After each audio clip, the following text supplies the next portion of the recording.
Здравствуйте, самые лучшие зрители! Меня зовут Полина. Сегодня у нас в работе не совсем обычное лоскутное одеяло. Оно уникальное, получается сразу же двухсторонним.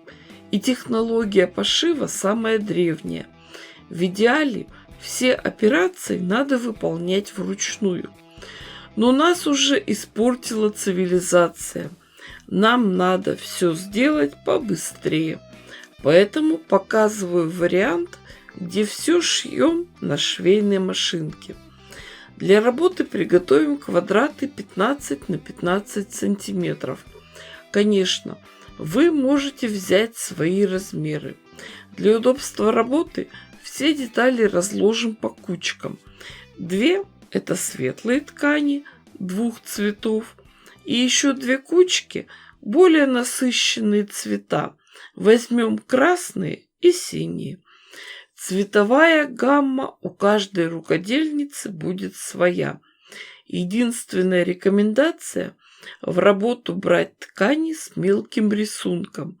И еще, когда шьете цветное полотно, не берите чисто белые и черные ткани. Дальше мы на швейной машинке соединяем, сшиваем вместе попарно все детали. Готовый блок будет состоять из 4 квадратов.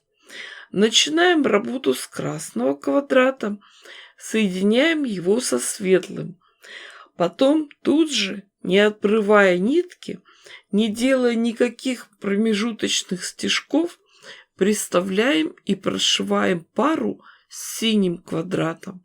Шить надо много, поэтому сразу же работаем со всем массивом заготовок.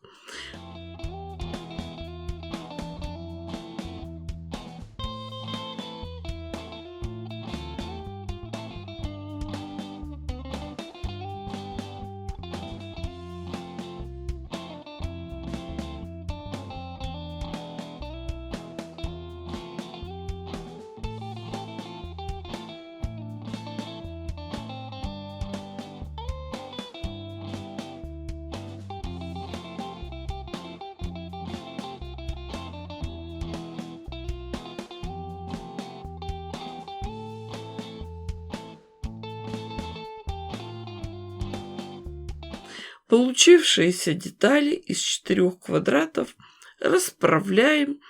Припуски на швы направляем в сторону темной ткани. Все сгибы разглаживаем.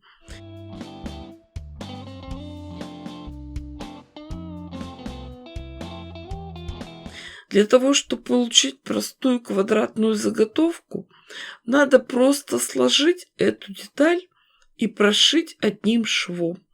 Это уже мы умеем делать. Но в сегодняшней работе есть небольшая хитрость. Мы же максимально облегчаем себе работу, убираем лишние операции. Поэтому, когда мы расправляем 2 отшитых квадрата, то соединительный шов делаем следующим образом. Сначала одну короткую сторону, потом длинную со стороны сцепленных центров, а потом короткую. У нас должен получиться конвертик, пилотка. Центры у нас уже на месте, они никуда не денутся. И, конечно же, шьем все сразу, гирляндой. Экономим нитки, время, деньги и нервы. Работаем максимально технологично.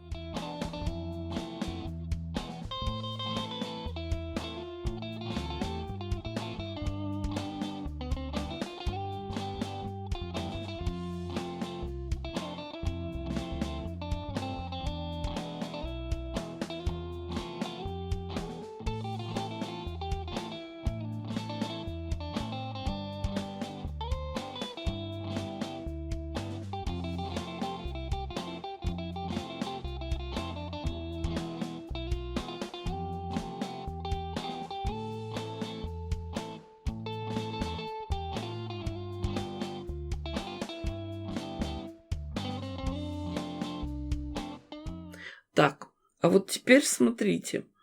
По старинной технологии Если все операции делать вручную, то на этом этапе надо вывернуть заготовку, расправить углы, взяться руками за середины свободных сторон и развести их в стороны.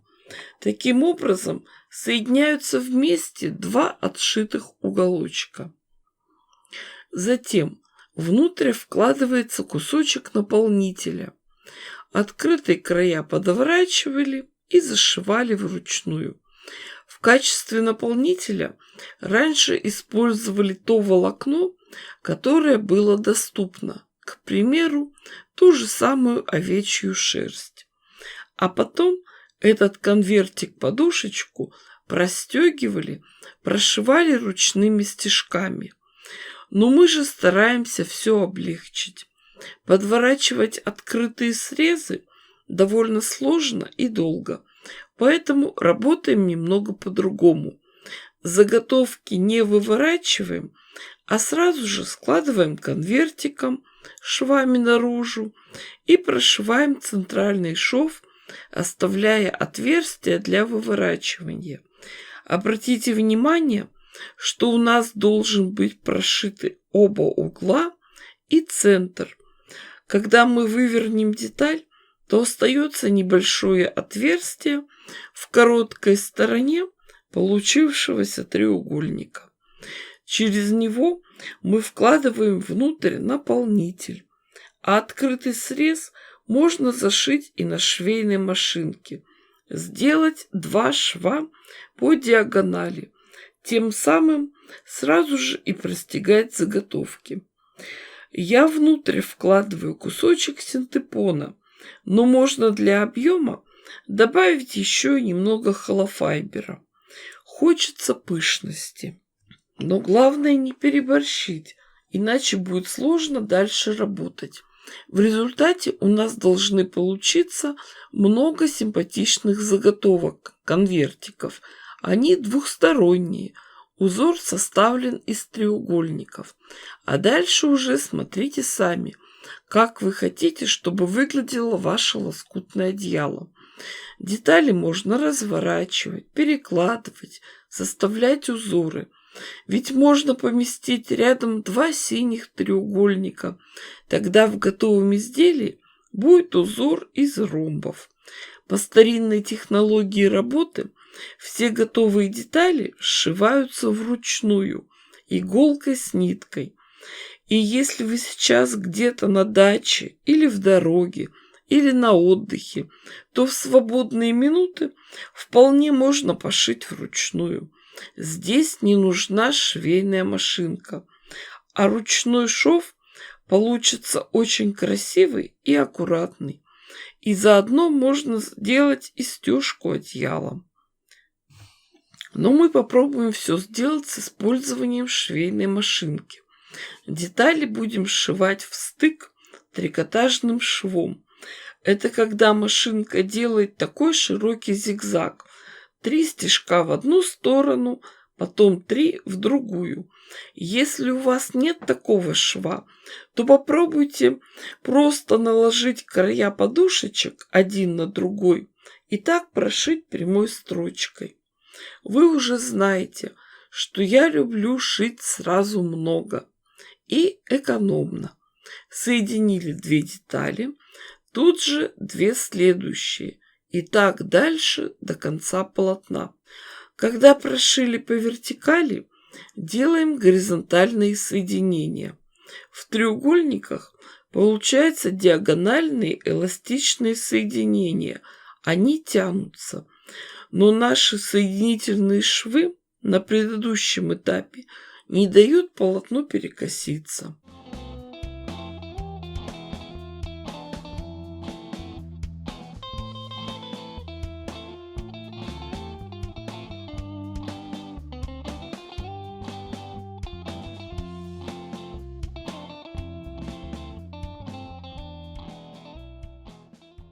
В принципе, уже можно все оставить как есть, но мне хочется сделать еще и дополнительную стежку.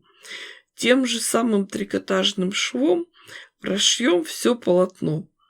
Конечно же, У меня не повтор традиционного старинного способа шитья. У меня творческая импровизация, ведь каждая мастерица шьет свой вариант своим способом.